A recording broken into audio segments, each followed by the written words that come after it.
liftoff, and the Titan IV with its Mars spacecraft has cleared the tower.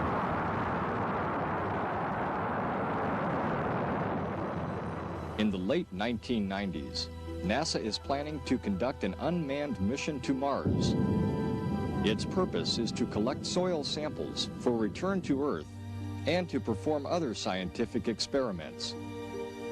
This video depicts one possible scenario for the 3-year mission.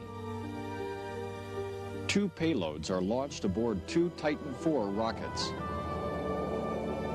Upon arrival at Mars, an aero capture maneuver is used to place each payload into an elliptical orbit. One payload contains a Mars rover and a Mars orbiter with an Earth return vehicle. The other payload contains a Mars ascent vehicle and an imaging and communications orbiter.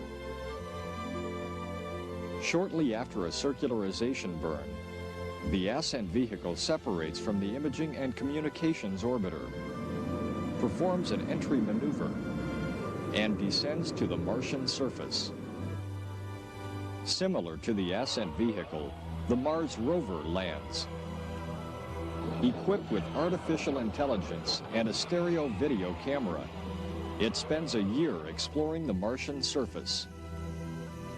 During this time, it transmits digital video images back to Earth and collects soil samples.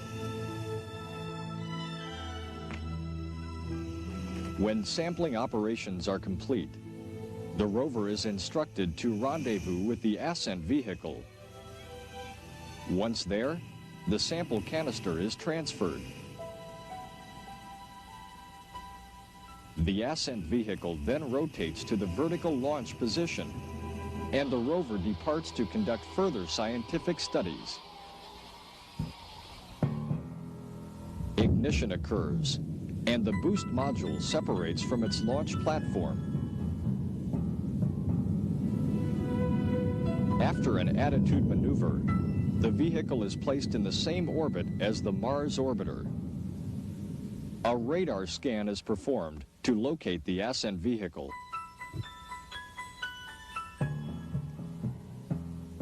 Upon acquisition of signals, the orbiter performs a series of maneuvers to rendezvous and dock. A docking complete signal initiates transfer of the sample canister to the Earth return vehicle. The ascent vehicle then undocks to allow separation of the Earth return vehicle from the orbiter.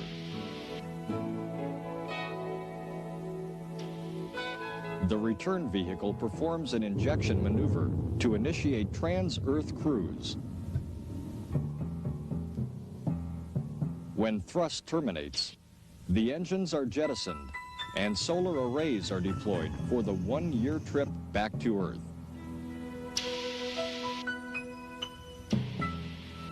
Upon arrival at Earth, the return vehicle deploys the Earth Aero Capture capsule. During aero capture, friction from the Earth's atmosphere slows the capsule. After aero capture, the aero shell is detached and a burn is performed to place the vehicle in the space station's orbit. The return vehicle is retrieved by a space station-based orbital maneuvering vehicle. The sample canister is quarantined at the station until it is retrieved by a space shuttle for return.